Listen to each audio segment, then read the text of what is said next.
Number 1. Jonathan Duty. Imagine walking into a quiet temple at dawn. Monks praying, the smell of incense, soft light pooling on the wooden floor. That was the world of Wattle Buddhist Temple Massacre. On the night of August 10, 1991, everything changed forever. Before that night, Jonathan Duty was just a 17-year-old boy. He lived near a small Thai Buddhist temple in the western outskirts of Phoenix, Arizona, a place where his family had ties.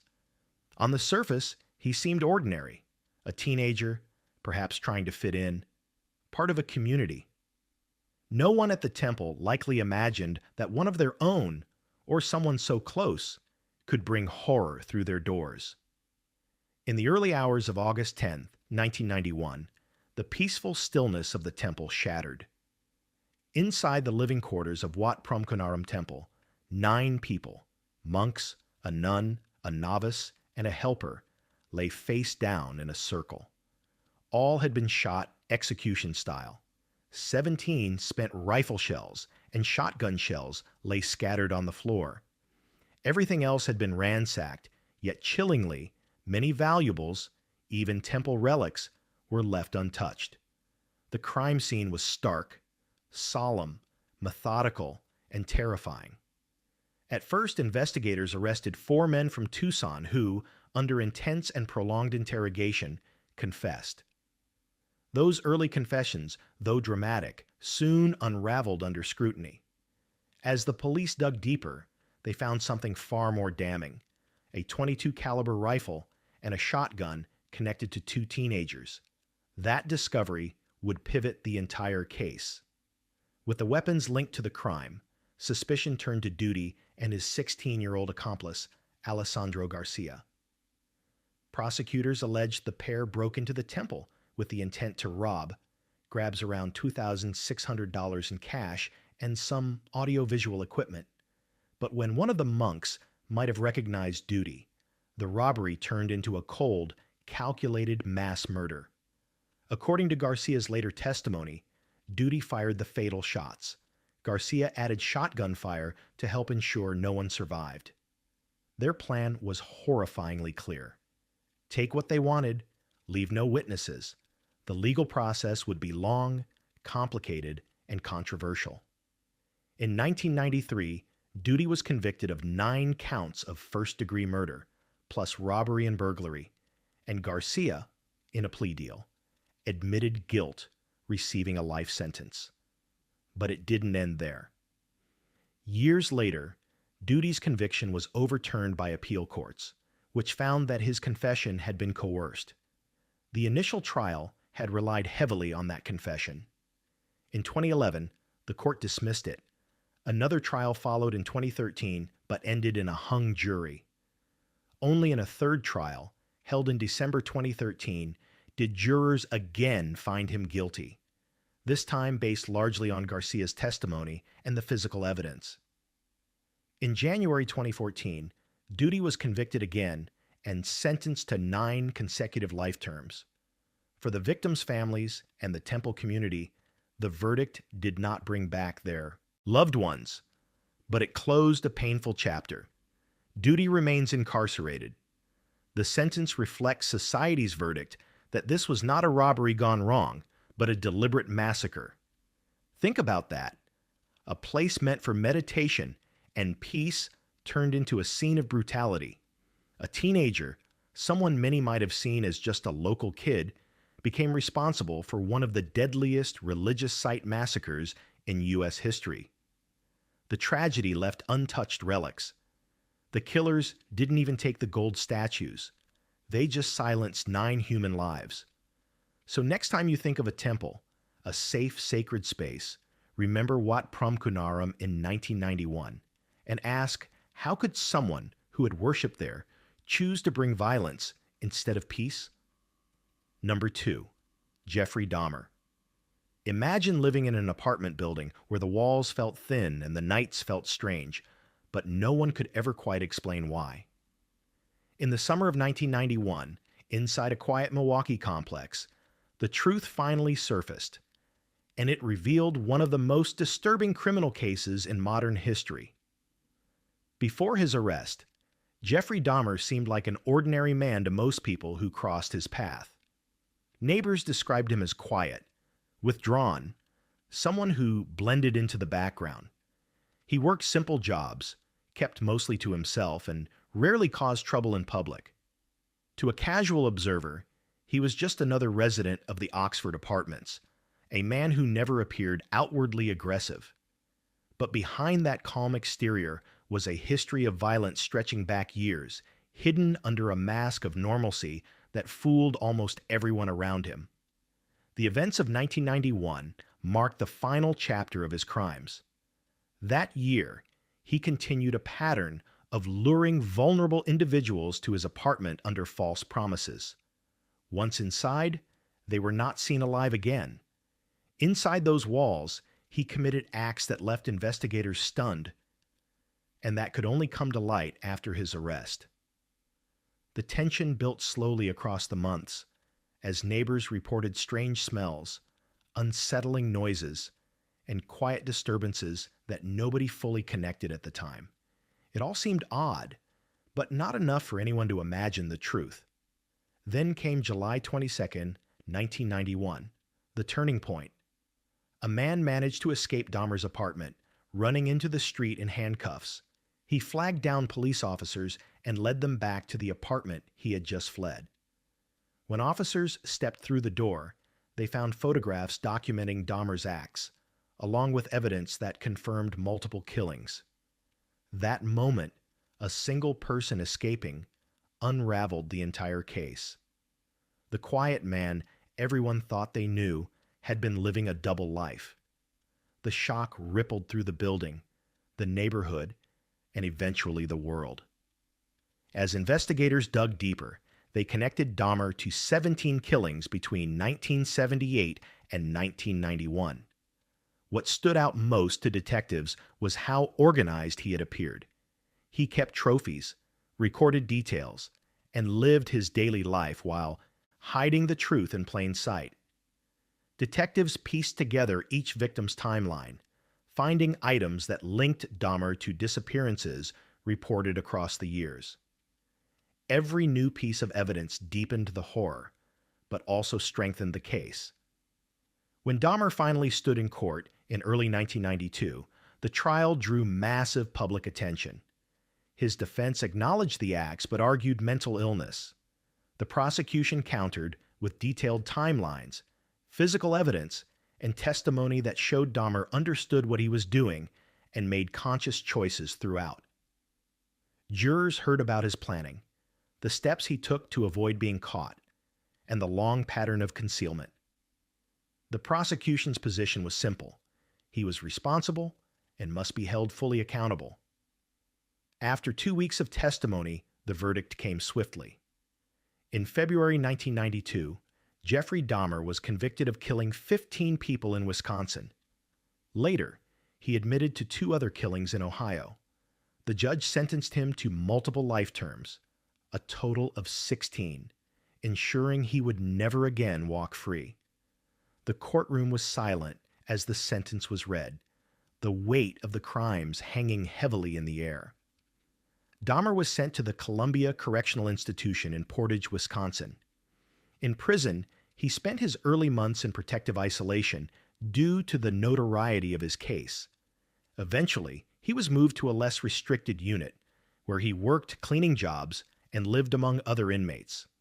But in November 1994, another prisoner attacked him during a work assignment. Dahmer did not survive. His time in prison ended less than 3 years after sentencing. Looking back, the case raises questions that still haunt people today. How did someone manage to operate so long while living in an apartment surrounded by neighbors? How did so many warning signs fail to connect? And perhaps the hardest question, how many tragedies could have been prevented if someone had looked a little closer, or if events in 1991 had unfolded just slightly differently? The story of Jeffrey Dahmer is more than the crimes he committed. It's also a story of missed chances, unseen dangers, and the facade of normalcy that can hide unimaginable acts. It remains one of the most unsettling reminders that sometimes the most dangerous individuals are the ones who appear completely unremarkable. Number 3. Kenneth McDuff. Imagine a man who had already been convicted of taking lives, someone the public believed would never again be a free citizen, suddenly released back into society. In 1991, that decision would open the door to one of the most alarming criminal sprees in Texas history, a chain of events that still raises questions today about how such a person could slip through the system. Before his return to the outside world, Kenneth McDuff had been known in Texas for a violent crime committed in the 1960s, an offense that resulted in a death sentence, later reduced to life in prison.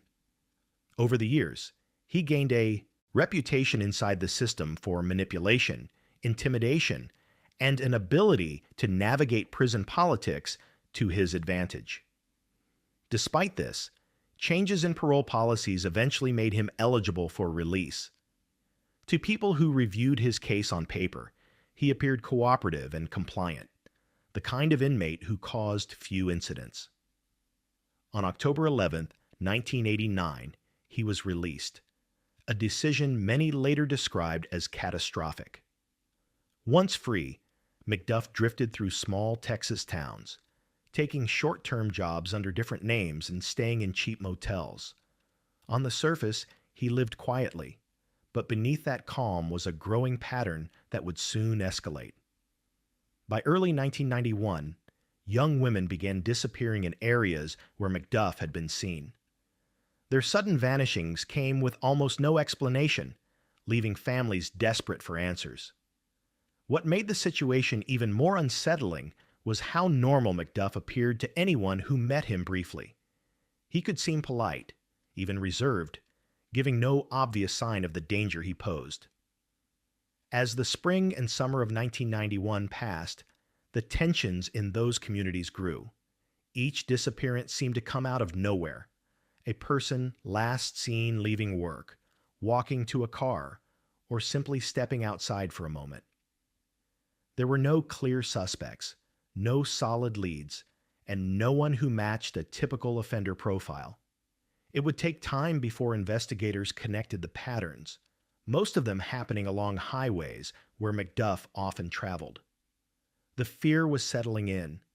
Someone was choosing victims at random, and no one knew who or why. One of the key turning points came when a woman's remains were found in a rural area, and investigators uncovered evidence linking McDuff to that region at the exact time she vanished. Another break came when witnesses reported interactions with a tall, intimidating man driving a pickup truck, a description that fit McDuff precisely. As investigators looked deeper into his background, they were stunned to learn he had previously been on death row. The possibility that someone with that history could be involved again pushed the investigation into overdrive. By late 1991, McDuff was officially identified as a prime suspect in multiple cases. Detectives uncovered motel records, employment logs, and statements placing him in the path of several victims. When officers attempted to locate him, he had already fled Texas, crossing into other states and using aliases to stay hidden. A nationwide manhunt began, involving the U.S. Marshal Service, Texas Rangers, and local agencies across several states. Every new clue seemed to reveal another possible victim, each one tied to the period after his 1989 release.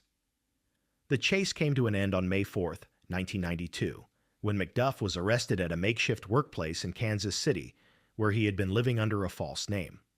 Once in custody, he faced a long list of charges connected to the 1991 disappearances. Prosecutors focused on the strongest cases first, presenting physical evidence and witness testimony that placed him directly with victims shortly before they vanished. The defense attempted to challenge the timelines, but the accumulation of evidence became overwhelming. In 1992, McDuff was convicted of killing a young woman from Waco, a crime that occurred in 1991. He received a death sentence. Over the next several years, He was linked to additional victims as investigators continued piecing together his movements. The legal battles that followed included appeals, psychiatric evaluations, and challenges to prior decisions, but none changed the outcome. His history of past violence, combined with the new convictions, left no room for doubt in the eyes of the courts. McDuff remained on death row at the Texas State Penitentiary in Huntsville, where he continued filing appeals and petitions. But on November 17, 1998, the sentence was carried out, formally closing the case. Even then, investigators continued to review unsolved disappearances from 1991 to determine whether his involvement extended even further. When people look back at the events of 1991, the McDuff case is often discussed not only for its brutality, but for what it revealed about systemic failures. It raised serious questions about parole policies at the time, early release decisions, and how someone with a documented history of violence could slip back into society without closer supervision. Families affected by those events have often said that the tragedy was not only in what happened, but in the fact that it could have been prevented. In the end, the case leaves a difficult reminder. Sometimes the greatest danger comes not from the unknown, but from individuals whose past should have warned everyone, yet didn't. McDuff's 1991 crimes stand as one of the strongest examples of how a single decision can have consequences that stretch far beyond what anyone imagined. Number 4. Murder of Sherry Beasley. She was a bright 6-year-old who seemed to bring energy into every room, the kind of child everyone in her neighborhood recognized instantly. And on a quiet winter afternoon in 1991, she vanished in a way that left an entire Australian community frozen, wondering how something so unthinkable could happen in a place they believed was safe. Before that day, the town of Rosebud in Victoria saw itself as a peaceful, close-knit community. Families knew one another, streets felt calm, and children often played outside without fear. Among the familiar local faces was Robert Lowe, a church-going man involved in youth activities, known as a Sunday school teacher, and someone people trusted. To many, Lowe appeared gentle, respectable, and unremarkable in the best possible way, a man who blended into the background of community life. Nothing about him suggested danger, and that was part of what made the truth so unsettling. On June 29, 1991, Cherie left her home to ride her bike, something she had done many times before. But when she didn't return, her family knew immediately that something was wrong. Neighbors joined the search, police were called soon afterward, and the hours that followed were filled with growing tension. Imagine being part of a town where everyone suddenly stops what they're doing, scanning streets, bushes, parks, hoping for any sign of a missing child. Leads were scarce, and hope began shifting to worry as night fell. The next critical moment came when a witness reported seeing a man talking to a young girl near a convenience store earlier that day, a description that matched Robert Lowe. At first, investigators weren't sure what to make of it. Lowe was widely known, trusted, and seemingly cooperative. But when police interviewed him, small inconsistencies surfaced. He seemed evasive about his whereabouts, offering explanations that shifted slightly each time officers asked him to repeat the details. Those contradictions gave investigators the first major crack in the case. As the search intensified, police began examining areas Lowe had been seen visiting, including remote stretches near drains and scrubland. After several days of searching, they discovered Cherie's body in a stormwater drain. The discovery changed the investigation instantly. This was no longer just a missing child case. It was now a homicide inquiry, and the pressure to identify the person responsible grew heavier by the hour. When investigators brought Lowe in again for questioning, they confronted him with the inconsistencies and the mounting evidence. Over time, his calm exterior began to break. Reports later showed that during questioning, Lowe eventually admitted that he had taken Cherie's life. His confession aligned with evidence found near the drainage area, strengthening the case significantly.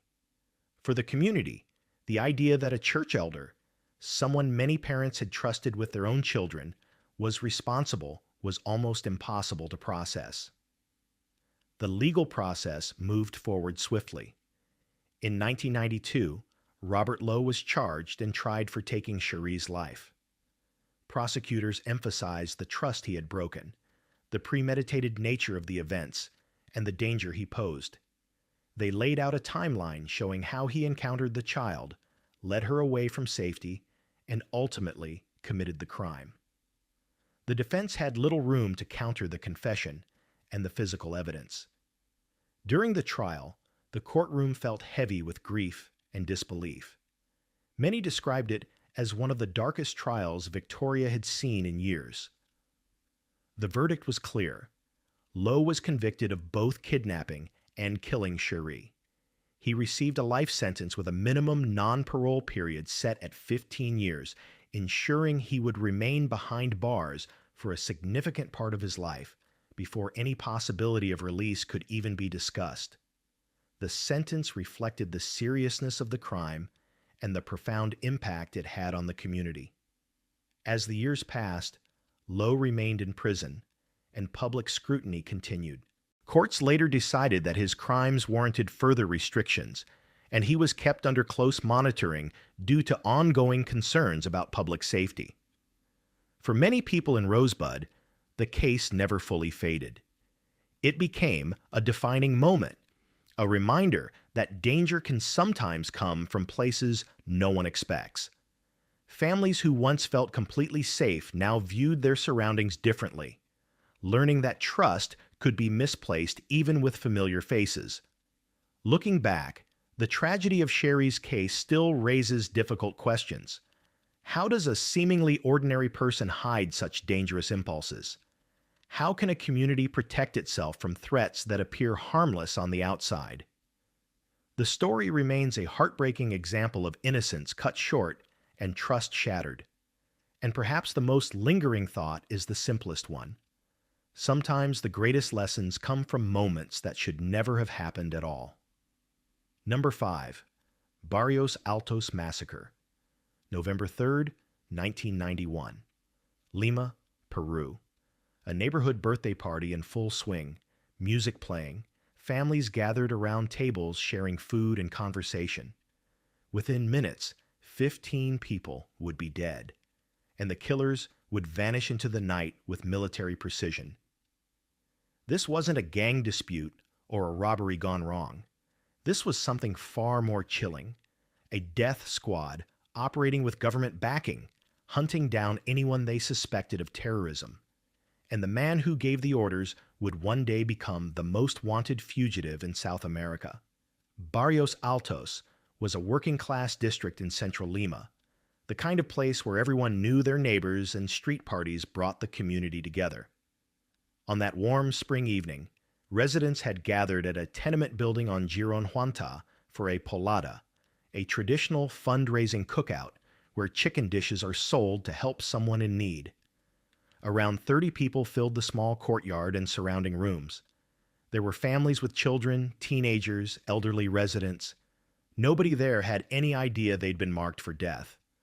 Peru in 1991 was a nation at war with itself. The Shining Path, a Maoist guerrilla organization, had been waging an insurgency for over a decade, bombing government buildings, assassinating officials, and terrorizing rural communities. President Alberto Fujimori had taken office the previous year, promising to crush the rebellion by any means necessary. But his government's response went far beyond legitimate counterterrorism. They created something called Grupo Colina, a covert death squad made up of military intelligence officers who operated completely outside the law. Grupo Colina didn't bother with investigations or trials. They received lists of suspected Shining Path sympathizers and eliminated them. The unit was led by Vladimiro Montesinos, Fujimori's intelligence advisor, and the second most powerful man in Peru. Montesinos was a former army captain who'd been dishonorably discharged for selling classified information to the CIA, yet somehow he'd clawed his way back into the shadows of power. He ran Peru's intelligence apparatus like his personal criminal empire, and Grupo Colina was his enforcement arm. On the night of November 3rd, 6 men arrived at the Barrios Altos gathering in 2 vehicles. They wore dark clothing and ski masks. Witnesses later described how calmly and methodically they moved, like soldiers executing a drill they'd practiced many times before. The attackers ordered everyone to lie face down on the ground. For a moment, the victims may have thought this was a robbery, something they could survive by cooperating. Then the shooting began. The gunmen moved through the courtyard and adjoining rooms with automatic weapons, firing at point-blank range into the backs and heads of people pressed against the floor. They didn't shout, didn't rush, didn't show any emotion at all. 15 people died at the scene. 4 more were gravely wounded, including an 8-year-old boy who would spend the rest of his life in a wheelchair. The entire massacre lasted less than 5 minutes. When it was over, the attackers climbed back into their vehicles and disappeared. No sirens followed them. No roadblocks went up. They drove through the streets of Lima and returned to their military base as if they'd just completed a routine patrol. The Peruvian government's response was immediate and predictable. They called it a terrorist attack carried out by the Shining Path itself. Official statements suggested the guerrillas had murdered their own sympathizers to create martyrs and turn public opinion against the government. State media repeated this narrative without question. But people in Barrios Altos knew better. They'd seen how professionally the attack was conducted, how the killers moved with military training, how they'd escaped without any police response. Survivors began speaking to human rights organizations, sharing details that contradicted the official story. They described the attackers' coordination, their weapons, the way they seemed to know exactly where to go and who to target. Investigators discovered that several victims had no connection to the Shining Path whatsoever.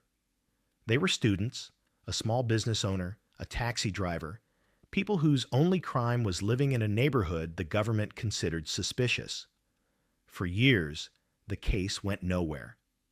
Peru was still under Fujimori's authoritarian rule, and anyone who questioned the military's conduct risked becoming the next target. But in the late 90s, Fujimori's regime began to crumble. Montesinos fled the country in 2000 after videos surfaced showing him bribing politicians and journalists. Without his protection, members of Grupo Colina started talking. Investigations revealed the death squad had carried out multiple massacres, not just Barrios Altos. Documents showed Montesinos had personally authorized the operations and that President Fujimori had been fully aware of what was happening. In 2001, Fujimori fled to Japan and resigned via fax. Peru's new democratic government charged him with multiple crimes, including the Barrios Altos massacre. He spent years in comfortable exile until 2005, when he foolishly traveled to Chile and was arrested. After a lengthy extradition battle, he was returned to Peru and put on trial. The trial lasted nearly 2 years. Prosecutors presented testimony from survivors, former Grupo Colina members who'd turned state's evidence, and documents proving Fujimori had authorized the death squad's activities. His defense argued he'd been trying to save Peru from terrorism and had no direct knowledge of specific operations. In April 2009, Fujimori was convicted of being the intellectual author of the Barrios Altos massacre and another similar attack. The court sentenced him to 25 years in prison for murder, kidnapping, and crimes against humanity. It was the first time a democratically elected president in the Americas had been extradited, tried, and convicted in his own country for human rights violations committed during his time in office. Vladimiro Montesinos was captured in Venezuela in 2001 and sent back to Peru, where he received multiple sentences totaling over 100 years for corruption, drug trafficking, and human rights abuses. Several Grupo Colina members were also convicted and imprisoned. Fujimori served his sentence until December 2023, when Peru's current president granted him a humanitarian pardon due to his age and health problems. Number 6. Vukovar Hospital Massacre, November 20th, 1991. A hospital should be the safest place you can be during a war. Protected by international law, marked with red crosses, filled with doctors who've taken oaths to heal anyone who comes through their doors, regardless of which side they're fighting for. But on that cold autumn morning in eastern Croatia, a hospital became a killing ground. Over 200 patients, medical staff, and civilians were taken from their beds and loaded onto buses. They thought they were being evacuated to safety. Instead, they were driven to a farm outside town, lined up in groups, and executed. This wasn't collateral damage or the chaos of combat. This was a deliberate war crime ordered by officers who knew exactly what they were doing, and one of those officers would spend decades evading justice before finally facing trial. Vukovar sits on the border between Croatia and Serbia, a beautiful Baroque city on the Danube River that had once been a symbol of Yugoslav multiculturalism, where Croats and Serbs lived side by side, intermarried, raised families together. But in 1991, Yugoslavia was tearing itself apart. Croatia had declared independence, and Serbian forces backed by the Yugoslav People's Army launched an offensive to seize territory where Serbs lived. Vukovar became the epicenter of the bloodiest battle in Europe since World War II. For 87 days, the city endured constant shelling and street-to-street combat. Thousands died. By mid-November, Vukovar was barely recognizable, reduced to rubble and ash, with bodies lying in the streets and survivors hiding in basements without food, water, or electricity. The Vukovar hospital had remained operational throughout the siege, even as shells crashed into the building and supplies ran dangerously low. Doctors performed surgeries in hallways by candlelight. The basement became a makeshift ward crammed with wounded soldiers, civilians with shrapnel injuries, elderly patients too sick to be moved, pregnant women, and children. Medical staff worked around the clock under impossible conditions, treating anyone who needed help regardless of their ethnicity. By November 18th, Croatian defenders could hold out no longer. The city fell to Serbian and Yugoslav forces. For the civilians and wounded still trapped in the hospital, the question now was what would happen to them under enemy occupation. International observers from the Red Cross and European community were trying to negotiate safe evacuations, but communication was chaotic and Serbian forces were already moving through the hospital. On November 19th, Serbian paramilitaries and Yugoslav army officers entered the hospital and began separating people into groups. They claimed they were organizing evacuations, that buses would take civilians to safety in Croatia and wounded soldiers to prisoner of war camps where they'd receive medical care. But the way they conducted the selection process told a different story. They pulled aside Croatian men of fighting age, doctors and nurses who'd treated Croatian soldiers, local officials, anyone they considered a threat or wanted for questioning. Hospital director Vesna Bosanak tried to negotiate, showing the officers lists of patients under international protection, pleading for medical evacuations. She was arrested along with her staff. By the morning of November 20th, approximately 300 people had been separated out and loaded onto buses and trucks. Family members waved goodbye, thinking they'd see their loved ones again in a few days after processing. Some of the wounded were so badly injured they had to be carried on stretchers. Medical staff went along voluntarily, hoping to continue caring for their patients. The convoy drove east out of Vukovar toward the Serbian border. but it didn't head to any prisoner facility or medical center. Instead, the buses turned off onto rural roads leading to a collective farm called Ovchara, a property with barns and warehouses surrounded by empty fields. This was when people on the buses started to realize something was terribly wrong. When the vehicles stopped and the doors opened, they weren't met by Red Cross representatives or camp administrators. They were met by groups of Serbian paramilitaries and local militia members, many of them drunk, screaming insults and threats.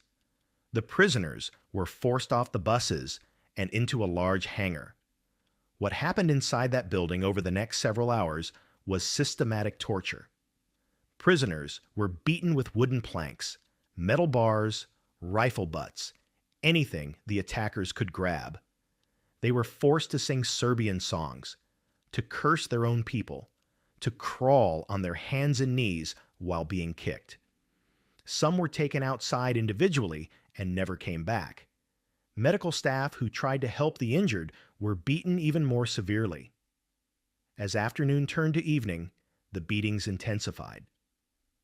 Around dusk, Yugoslav army officers who'd been supervising the operation withdrew, leaving the paramilitaries in complete control.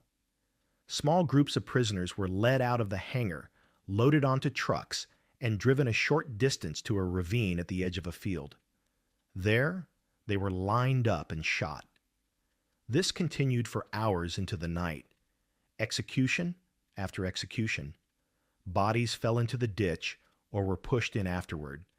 At least 200 people died at Ovchara that night.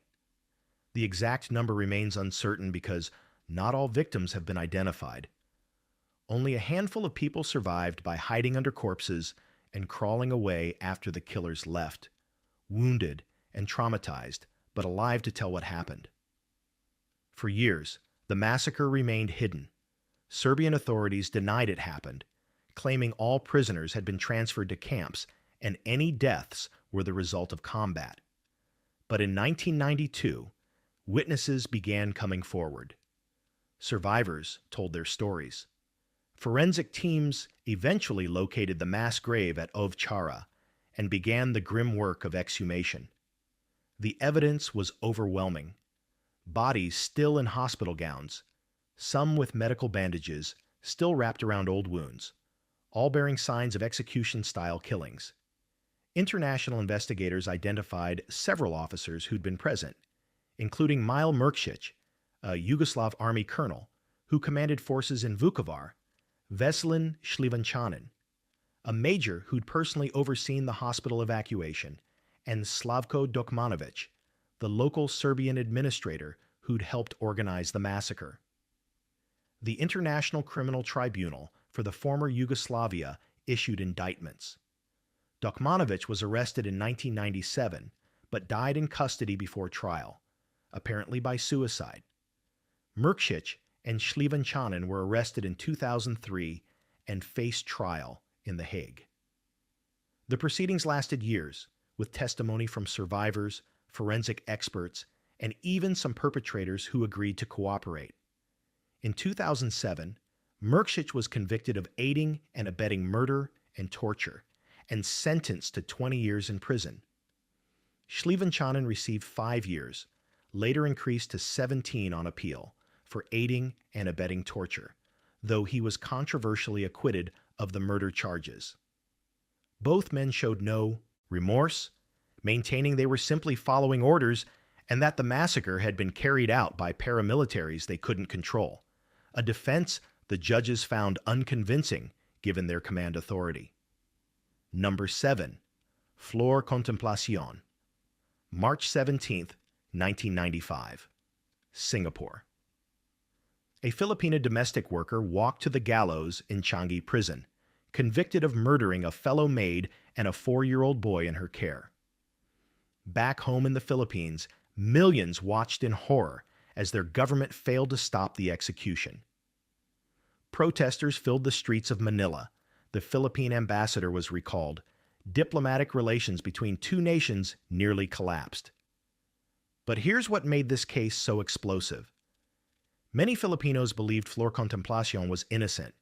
that she'd been railroaded by a foreign justice system that didn't value the life of a poor domestic worker, that she'd confessed under duress and been executed before the truth could come out.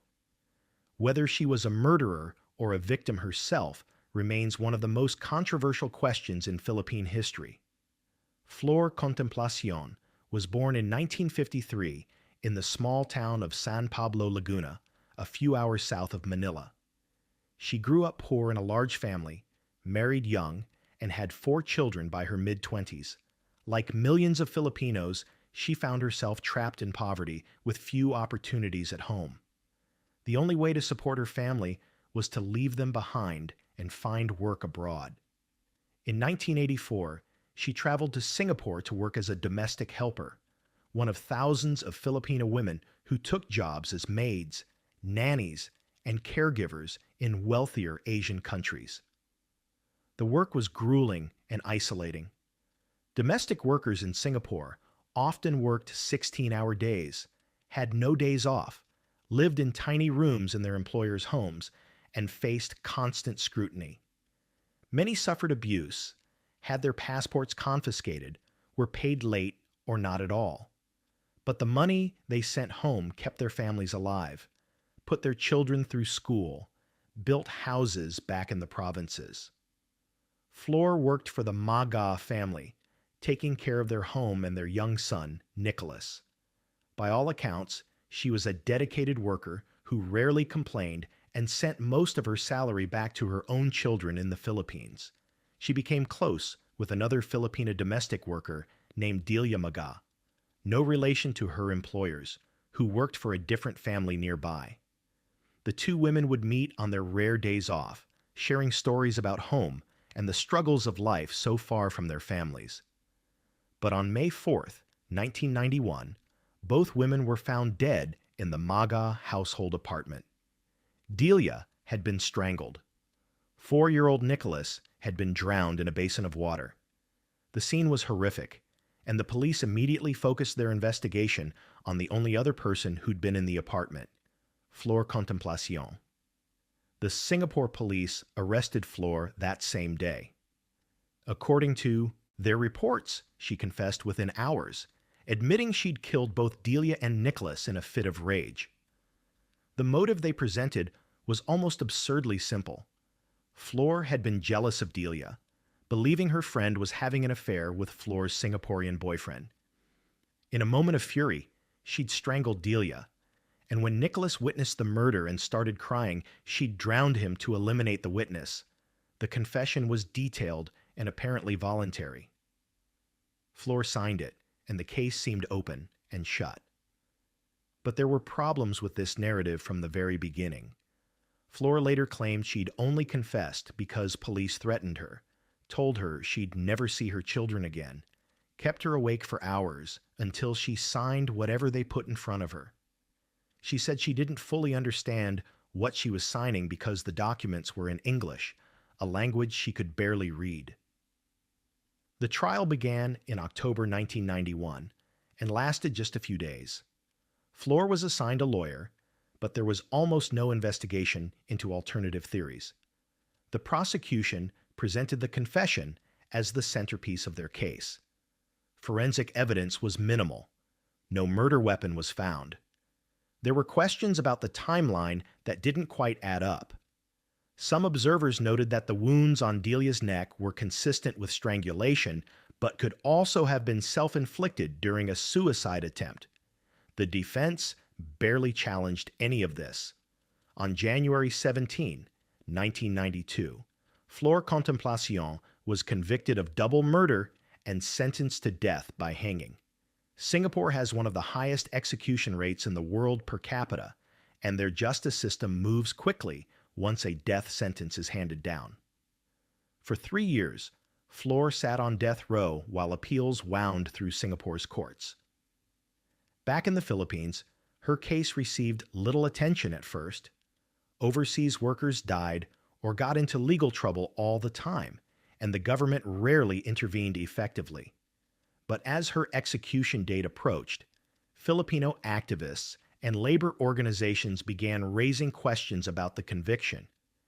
They pointed out inconsistencies in the evidence, the lack of a proper defense, the possibility that Delia had actually taken her own life and drowned the child in a murder-suicide before Fleur even arrived at the apartment that morning.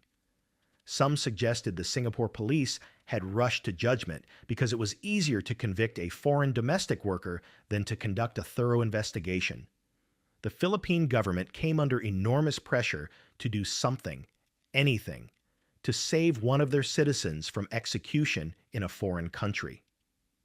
Philippine President Fidel Ramos personally appealed to Singapore for clemency, asking for a stay of execution while new evidence could be reviewed. But Singapore's government refused. They insisted their justice system was fair, that Fleur had received due process, and that the conviction was sound.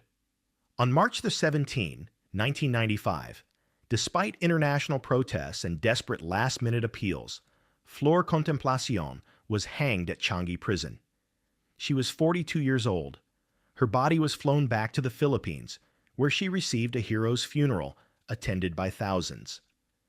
The Philippine government declared her a victim of injustice and gave her family financial compensation. Relations with Singapore deteriorated so badly that the Philippine ambassador was recalled and didn't return for months. But the story didn't end there. After the execution, the Philippine government commissioned its own investigation into the case. Their report, released a few months later, concluded that Fleur might have been innocent, that there was substantial evidence suggesting Delia Maga had committed murder-suicide, and that Fleur had simply discovered the bodies. The report pointed to autopsy findings that had been overlooked, witness statements that contradicted the prosecution's timeline, and serious flaws in how the confession had been obtained. Singapore rejected these findings completely, standing by their conviction and accusing the Philippines of trying to interfere with their legal system. The dispute became a major diplomatic incident that took years to fully resolve. In the Philippines, Fleur Contemplacion became a symbol of the suffering of overseas Filipino workers, a martyr who'd been sacrificed by a system that didn't protect its most vulnerable citizens. Her case led to reforms in how the Philippine government assists nationals in legal trouble abroad, the creation of better support systems for domestic workers, and greater awareness of the exploitation these workers face. Several films were made about her life, including a controversial movie starring Nora Honor that presented Fleur as definitively innocent. In Singapore, the case is remembered very differently.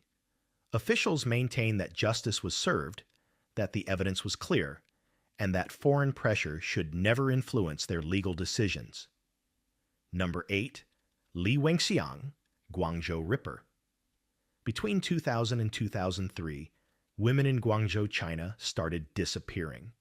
Not all at once, not in a way that immediately triggered alarms, but steadily, quietly, one after another.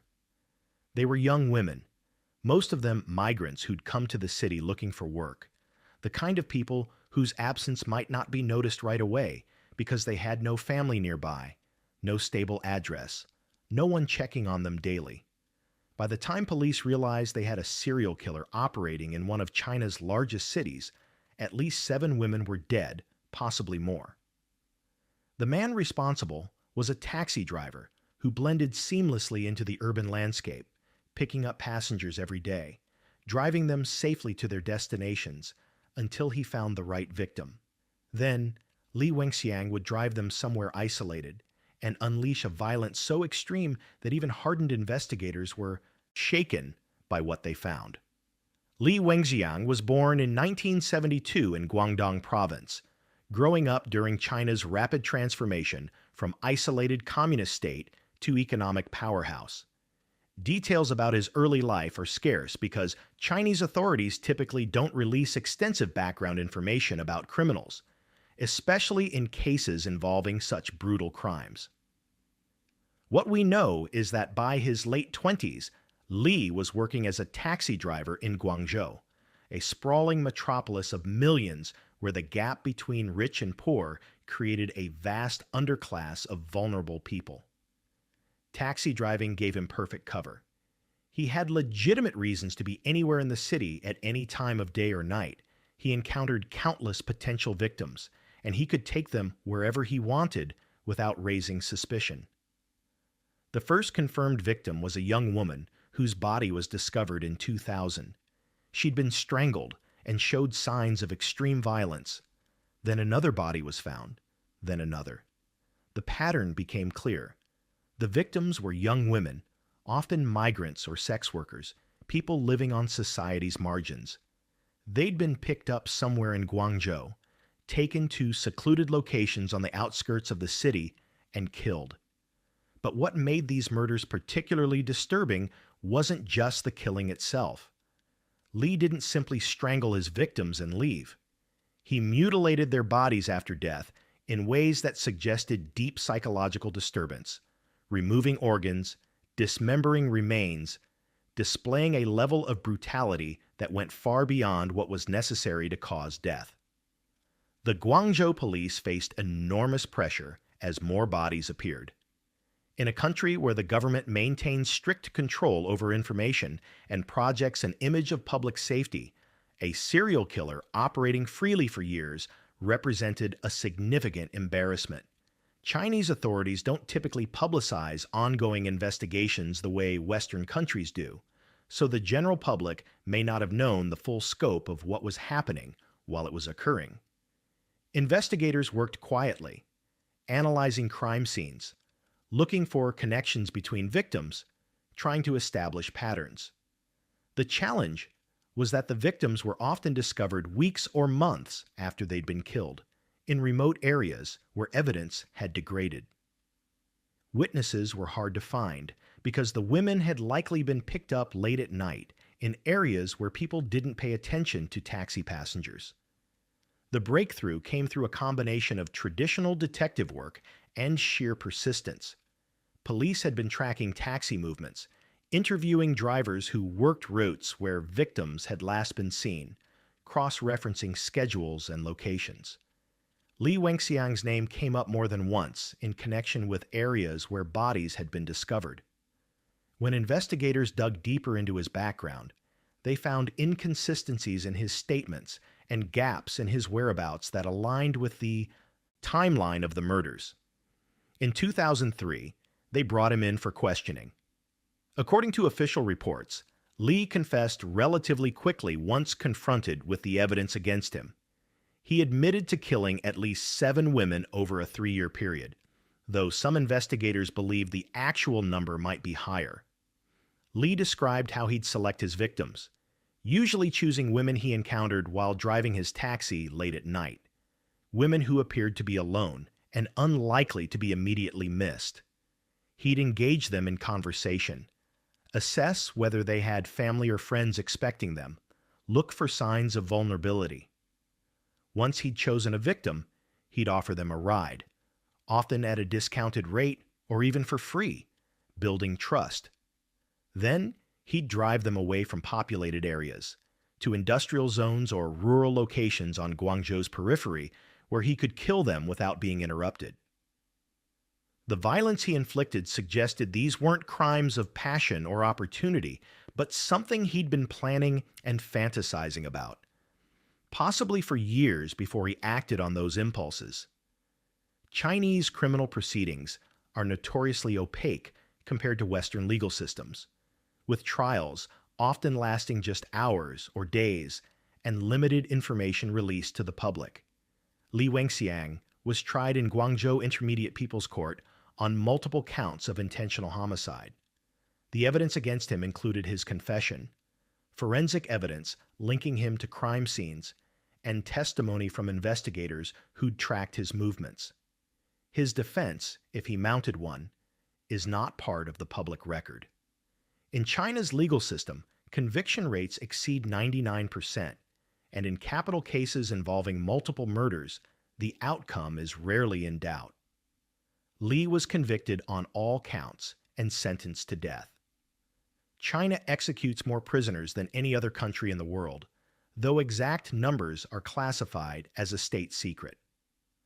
The execution method is typically lethal injection, administered quickly after appeals are exhausted, which in high-profile cases can be a matter of months rather than years.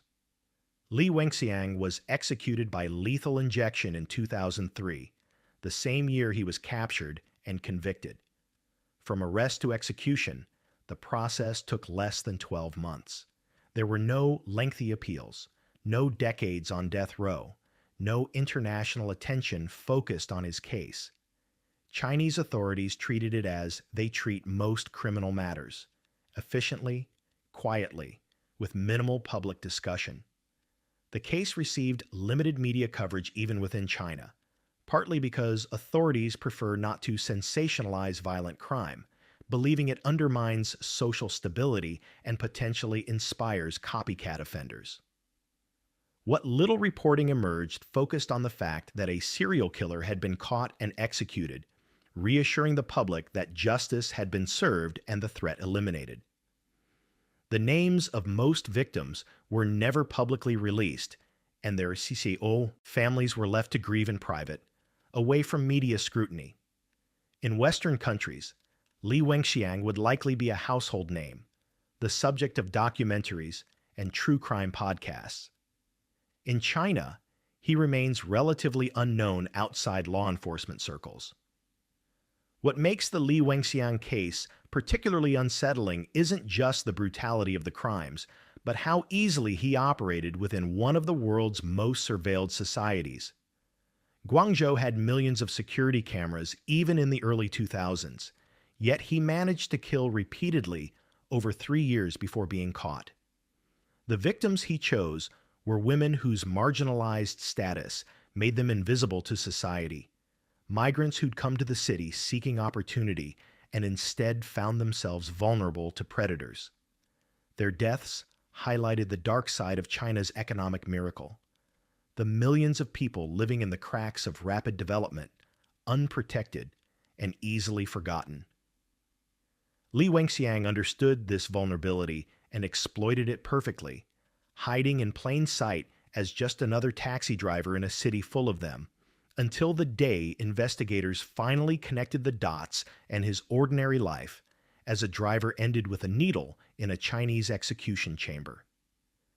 The women he killed remain mostly unnamed and unremembered, except as statistics in a closed case file.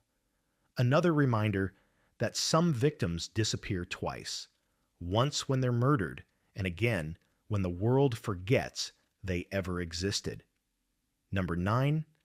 Pilibhit, Fake Encounter, July 25, 2008. Pilibhit District, Uttar Pradesh, India. 2 men were shot dead by police during what officers described as an encounter with dangerous criminals. According to the official report, the suspects had opened fire on police first, forcing officers to respond with lethal force in self-defense. The case was closed almost immediately, filed away as another successful operation against criminal elements. But the families of the dead men told a very different story. They said their sons had been picked up by police days earlier, that they'd been tortured for information they didn't have, and that they'd been executed in cold blood to boost arrest statistics and earn promotions. What followed was a legal battle that would expose one of India's darkest open secrets: the practice of fake encounters, extrajudicial killings carried out by police who knew they'd likely never face consequences. Pilibhit is a district in northern Uttar Pradesh, near the border with Nepal, a region known for sugarcane fields, dense forests, and persistent poverty. It's also an area where crime rates have historically been high and where police face enormous pressure to show results. In India, particularly in Uttar Pradesh, there's a long and troubling tradition of what are euphemistically called encounters. The term refers to situations where police claim suspects were killed during armed confrontations, but which are often staged executions. Officers pick up suspects, sometimes guilty of crimes, sometimes completely innocent, take them to isolated locations, shoot them, and then plant weapons and fabricate reports to justify the killing. It's a practice that's technically illegal, but widely tolerated, and in some cases actually celebrated when the victims are accused of serious crimes. The two victims in the Pilibhit case were young men from the area who'd had minor run-ins with police before, but weren't considered dangerous criminals. Their families later testified that police had been looking for information about a local crime and had picked up the men for questioning. What happened during that questioning remains disputed, but what's clear is that the men never made it home. On July 25th, their bodies were found in a rural area outside town. They'd been shot multiple times. Police immediately released a statement saying the men had been suspects in an ongoing investigation, that they'd fired on officers during an arrest attempt, and that police had returned fire in self-defense, resulting in both suspects being killed. The families refused to accept this version of events. They insisted their sons had been in police custody before the alleged encounter, that there were witnesses who'd seen them being taken away, and that the weapons police claimed were recovered from the scene had been planted. They filed complaints. But in Uttar Pradesh, complaining about police misconduct is dangerous. Officers have enormous power, and people who challenge them often face retaliation. Most families in similar situations simply bury their dead and try to move on, knowing the system won't give them justice. But these families persisted, finding lawyers willing to take the case and activists who helped them navigate a system designed to protect police rather than punish them. The case dragged on for years. Police witnesses testified that the encounter had been legitimate, that they'd acted in self-defense, and that all procedures had been followed. But as defense attorneys dug deeper, cracks appeared in the official story. Forensic evidence didn't match the police account. The angle of the bullet wound suggested the victims had been shot at close range, not during a firefight. Witnesses came forward saying they'd seen the men in police custody before the encounter. Phone records showed officers had been in contact with each other, coordinating something in the hours before the shooting. Most damning, some of the officers involved had histories of similar encounters, suggesting this wasn't an isolated incident, but part of a pattern. The mastermind behind this particular fake encounter, according to the eventual verdict, was a police officer who'd been involved in multiple such incidents throughout his career. In India's police culture, officers who conduct successful encounters are often praised and promoted. They're seen as tough on crime, willing to do what's necessary to maintain order. Politicians praise them publicly. Communities sometimes celebrate them as heroes who dispense swift justice without the delays and corruption of the court system. This creates a perverse incentive where killing suspects becomes a path to career advancement, and officers compete to rack up encounter statistics like athletes tracking scores. The trial revealed how the fake encounter had been orchestrated. The two men had been detained illegally, held for several days while officers tried to extract confessions or information about other crimes. When they either couldn't or wouldn't provide what the police wanted, the decision was made to stage an encounter. The men were taken to a remote location in the early morning hours. They were shot multiple times at close range. Weapons were placed near their bodies. Shell casings were scattered around to suggest a firefight. Officers fired their own weapons into the air to create gunshot residue consistent with their story. Then they called it in as a legitimate encounter with armed criminals. The case wound through India's notoriously slow judicial system for over a decade.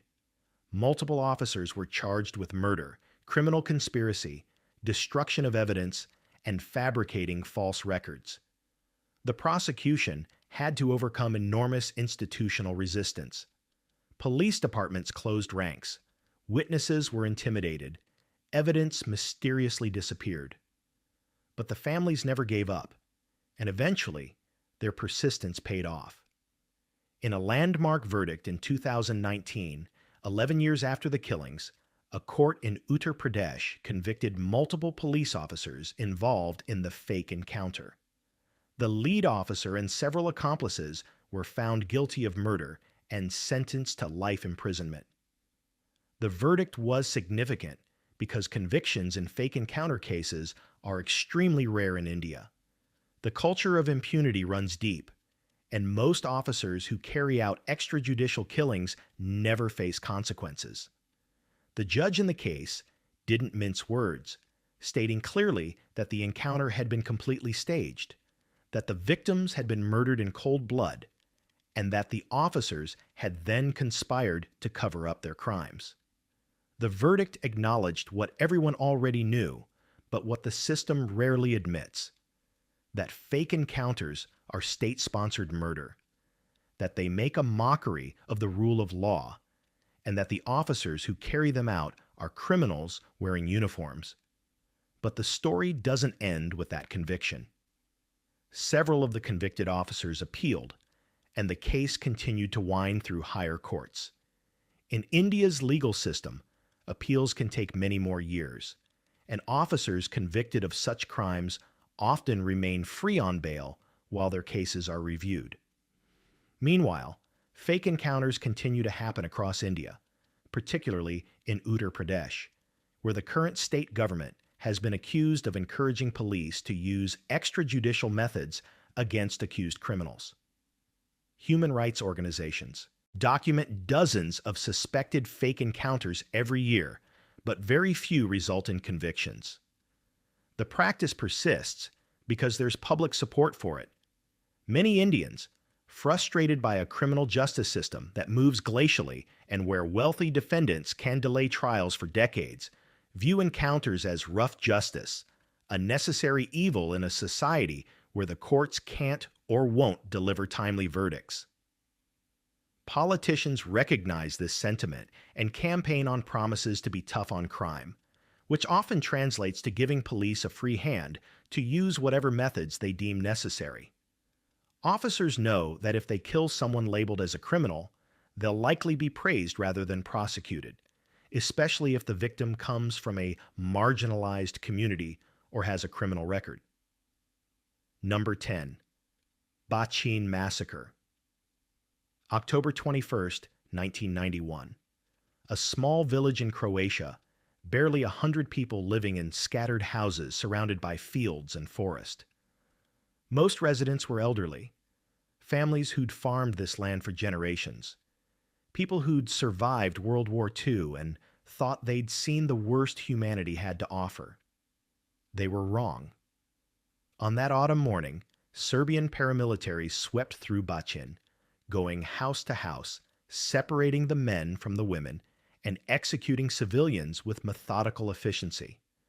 By the time the killers left, at least 12 people were dead, some shot in their homes, others lined up outside and killed execution style. This wasn't a battle.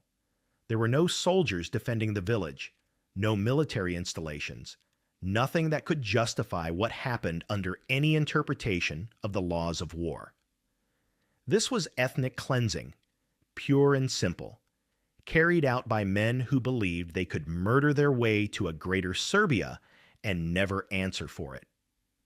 Bachin sits in the Gospic region of Croatia, an area that became a flashpoint when Yugoslavia began its violent collapse in 1991.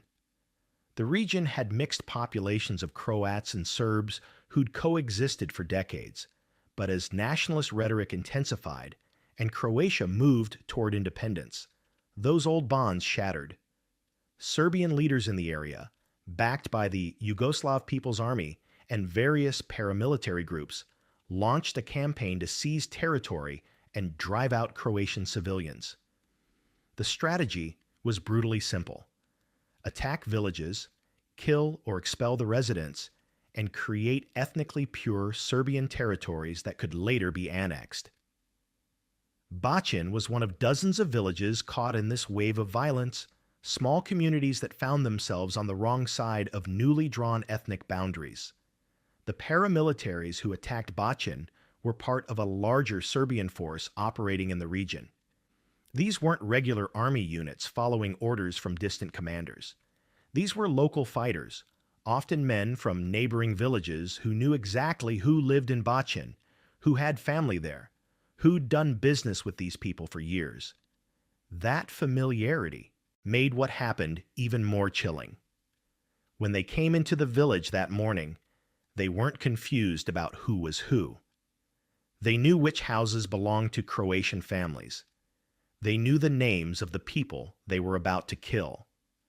Some victims recognized their killers as former neighbors or acquaintances, people they'd shared drinks with at local gatherings, whose children had played with their own children. The attack began at dawn. Armed men surrounded the village and began moving through it systematically. They forced their way into homes, dragging residents outside. Women and children were separated and told to gather in one area. Men were pulled aside. The elderly, those too sick or frail to move quickly, were dealt with immediately, shot where they stood or in their beds. One elderly woman was killed in her home when she refused to leave.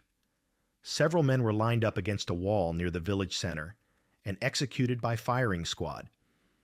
Others were taken to different locations and shot individually. The killers weren't in a hurry. They moved through Bachin methodically, making sure they'd covered every house, checking for anyone hiding. Survivors, mostly women who'd been forced to watch, later described the casual brutality of it. The paramilitaries joked with each other, smoked cigarettes between killings, showed no emotion as they murdered people they'd known for years.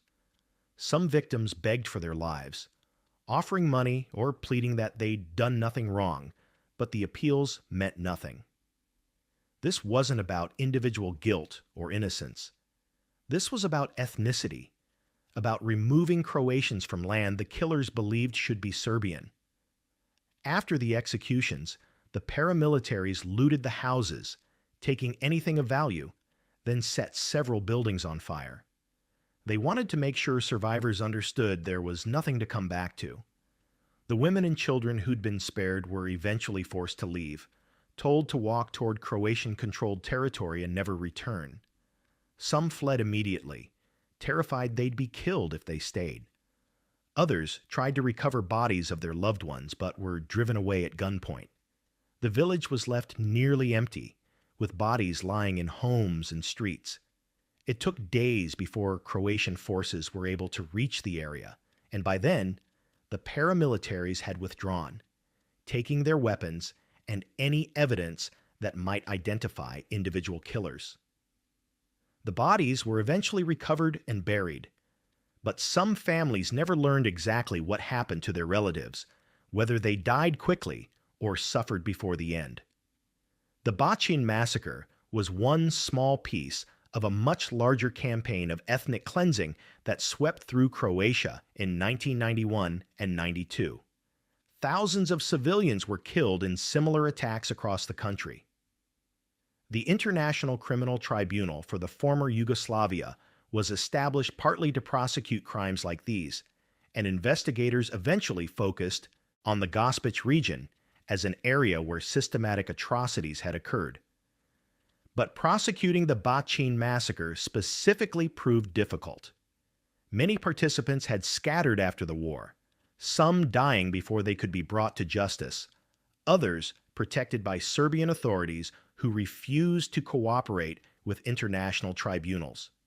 Some individuals connected to the attack were eventually identified and charged. Milan Martic, a senior Serbian political and military leader who commanded forces in the region, was indicted by the tribunal for crimes including persecution, murder, and inhumane acts. His trial covered multiple incidents across Croatia, including massacres in the Gospić area. In 2007, Martic was convicted on multiple counts and sentenced to 35 years in prison.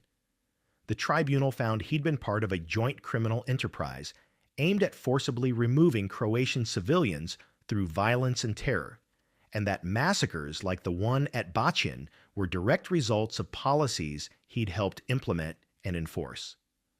Other lower-level participants were tried in Croatian courts. Some received significant sentences, while others were acquitted due to insufficient evidence linking them directly to specific killings. The challenge in these cases is always the same. Decades pass, memories fade, witnesses die, and proving exactly who pulled which trigger becomes nearly impossible. Many perpetrators were never identified at all, protected by communities that viewed them as heroes rather than criminals, or simply lost in the chaos of war where documentation was poor and accountability almost non-existent. For the families of Bachin's victims, the legal proceedings brought some measure of acknowledgement that their loved ones had been murdered, that it wasn't just the fog of war or collateral damage, but deliberate ethnic cleansing. But convictions couldn't bring back the dead or restore what was lost. Bachin today is still a small, quiet village, though many houses remain empty or have been rebuilt by people with no connection to the original families. Some survivors returned after the war ended, trying to rebuild lives in a place haunted by what happened. Others never came back, unable to live where their relatives were murdered, where the ground still holds those memories. The massacre is commemorated annually by those who remember, with ceremonies at the site and calls for continued prosecution of anyone involved who remains unpunished. But in the former Yugoslavia, memory itself is contested. Serbs and Croats often have completely different narratives about the wars of the 90s, each side emphasizing atrocities committed against them while downplaying or denying what their own forces did. In some Serbian communities, the men who participated in attacks like Bachin are still celebrated as patriots who defended Serbian people and land. In Croatian communities, they're remembered as war criminals who committed genocide. The truth, documented exhaustively by international investigators and courts, is that all sides committed atrocities, but the scale and systematic nature of Serbian ethnic cleansing campaigns was particularly severe in the early stages of the war. Villages like Bachin were targeted not because of anything their residents had done, but simply because they were Croatian. The elderly people killed that October morning had survived Nazi occupation, communist rule, decades of relative peace in Yugoslavia, only to be murdered by neighbors in a conflict they barely understood. They died because nationalist leaders on all sides chose violence over compromise, because paramilitaries were unleashed with promises of impunity, because ordinary people were convinced that their survival depended on the elimination of the other. What happened at Bachin wasn't unique, wasn't even particularly notable in the context of the Yugoslav wars, where entire cities were destroyed and thousands massacred. It was just one small village, one brief morning of killing, a dozen bodies among tens of thousands. But for the families who lost mothers, fathers, grandparents that day, it was everything. Their entire world ended in that village, and no trial, no conviction, no historical record can give back what was taken. The men who carried out the massacre believed they were fighting for something greater than themselves, that history would vindicate them, that the land they cleared of Croats would become part of a glorious Serbian nation. Instead, they're remembered as murderers who killed unarmed civilians, and the greater Serbia they dreamed of never materialized. All that remains is the memory of what they did, preserved in court documents and survivor testimonies. A reminder that ordinary people are capable of extraordinary evil when they're told the people next door are enemies rather than neighbors.